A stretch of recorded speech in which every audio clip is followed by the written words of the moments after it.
మనకి సంస్థాగతంగా బలం ఉందా? బూత్ ఏజెంట్లు ఉన్నారా? గ్రామ స్థాయిలో నాయకులు ఉన్నారా? గ్రామాలను పూర్తి స్థాయిలో మనం నించోగలుగుతామా? రెండు అతిపెద్ద పార్టీల మధ్య మనం నించోవాలంటే మనం పూర్తి స్థాయిలో సంస్థాగతంగా బలంగా లేము కాబట్టి టీడీపీకి మాత్రం ఓటేసేయండి. సింహం ఎప్పుడు సింగిల్గా వస్తుంది తెలుసా? అన్నీ అయిపోయి ముసలిది అయిపోయి ఏమి లేక తినలేక ఏమి చేయలేక అప్పుడు గతి లేక సింగిల్గా వస్తుంది.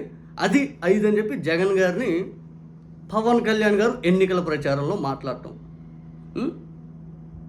జగన్ గారిని ఉద్దేశిస్తూ పవన్ కళ్యాణ్ గారు అన్న మాటలు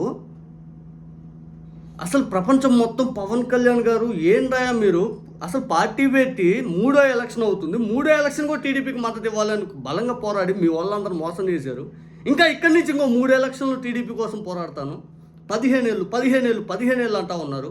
2014 పార్టీ పెట్టడం, నరేంద్ర మోడీ గారి దగ్గర చంద్రబాబు నాయుడు గారితో అపాయింట్మెంట్ తీసుకోవడం, ఆ అపాయింట్మెంట్ మోడీ గారిని కలిసి ప్రకాష్ జావదేకర్ గారిని ఇక్కడ తీసుకొచ్చి ప్రభుత్వ వ్యతిరేక వచ్చేలోనివ్వను.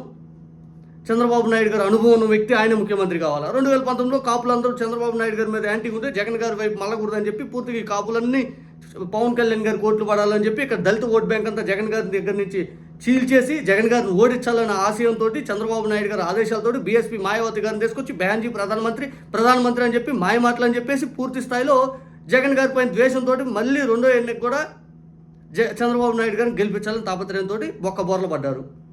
3వ ఎలక్షన్ వచ్చేలేకి ఎలక్షన్కి 2-3 ఏళ్ళ నుంచే ప్రభుత్వ వ్యతిరేక చేలోనవను చంద్రబాబు నాయుడు గారు అనుభవం కావాలని చెప్పి చివరాక సంస్థాగతం లేదు, అది లేదు, ఇది లేదు, 21, 24, 5 అని చెప్పి జనాల్ని సీఎం కావాలి, అది ఇదని ఎమోషన్ డైలాగ్ తోటి మోసం చేసి పూర్తిగా చంద్రబాబు నాయుడు గారిని గెలిపించారు.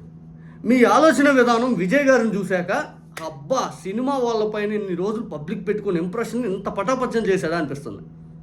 ఎందుకంటే పవన్ కళ్యాణ్ గారు విజయ్ గారితో ఏదైతే కాంపిటేటివ్గా సినిమాలు ఏదైతే ఇక్కడ ఆయన సేమ్ ఇదే అంత రేంజ్ ఆయనకు ఉండొచ్చు సినిమాల పరంగా. పొలిటికల్గా కూడా పవన్ కళ్యాణ్ గారికి అంత మైలేజ్ 2014లో చాలామంది వచ్చారు. మీరు నమ్మండి నమ్మకపోండి, పవన్ కళ్యాణ్ గారు పార్టీ పెట్టిన రోజు స్పీచ్ చాలామంది అన్ని పార్టీలో చూశారు, గమనించారు ఆయన ఏం చెప్తారు, పోయి టీడీపీకి వేయించారు. ఈయన పార్టీ పెట్టిన టీడీపీ కోసం జనానికి క్లియర్గా అర్థమైంది. ఈరోజు పవన్ కళ్యాణ్ గారు విజయ్ గారి గురించి ఏదైతే ఈయన సలహాలు ఇవ్వడానికి ఈయన ముందు దూకుతూ ఉంటాడు. మీడియాలో హెడ్లైన్స్, పవన్ కళ్యాణ్ గారు విజయ్ గారితో భేటీ అవ్వబోతున్నాడు, చెన్నై వెళ్ళిపోతున్నాడు. పవన్ కళ్యాణ్ గారు విజయ్ గారికి ఫోన్లో సూచన చేశారు, డిప్యూటీ సీఎం ఇస్తారు అన్నాడీఎంకేతో పొట్టు పెట్టుకుంటే బీజేపీ మధ్యవర్తి పవన్ కళ్యాణ్ గారిని పంపించేసి మీడియాలో హైలైట్స్. ఇది నేను చెప్పట్లా, పవన్ కళ్యాణ్ గారు ఎక్కడ దీన్ని ఆయన చేశాను అని చెప్పాల. తర్వాత ఇదే విషయాలు ఖండించారు ఒక ఇంటర్వ్యూలో, తమిళ మీడియాకి ఇచ్చిన ఇంటర్వ్యూలో పవన్ కళ్యాణ్ గారు ఖండించాడు. ఏమని?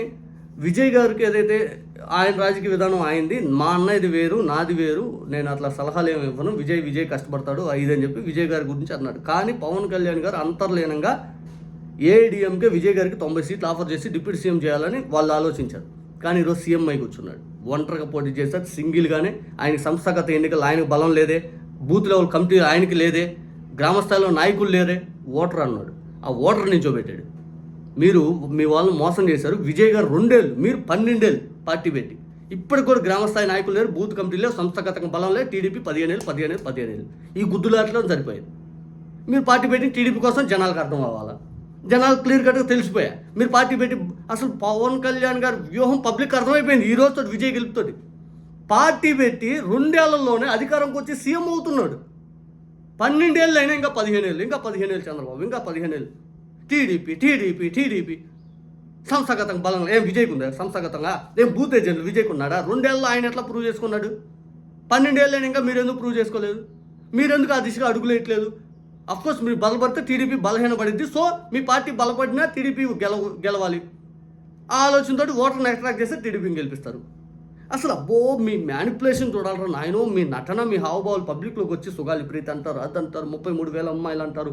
అమ్మాయిలు మేము రాజకీయం చేసి చివరాఖరికి నానా దుష్ప్రచారం చేసి శ్రీలంక అయిపోయిందని చెప్పి అదని ఇదని చివరాఖరికి మీరు అప్పులు చేసి డబ్బులు ఎడిపోతారు. అమ్మో అసలు తల బొప్పి కడతాను మీరు చేసే రాజకీయం, మీరు చేస్తున్న అవినీతి, మీరు చేస్తున్న రాజకీయ వ్యవహారం, ప్రజల దగ్గర నుంచి దోపిడీ ఇవన్నీ చూస్తుంటే, మోసపూరితమైన హామీలు ఇవన్నీ చూస్తుంటే పిచ్చి లేస్తుంది. విజయ్ గారిని మీ మాట వినుంటే విజయ్ పాప మోసపోయేవాడు, గుండె ధైర్యం ప్రదర్శించి దమ్మున్నోళ్ళ నిలబడ్డాడు. మీలాగా పార్టీ వేరే వాళ్ళ కోసం పెట్టుకోవాలి, సొంతంగా పెట్టుకున్నాడు, గెలిచాడు, సీఎం అయ్యాడు. హ్యాట్స్ ఆఫ్ నిజంగా.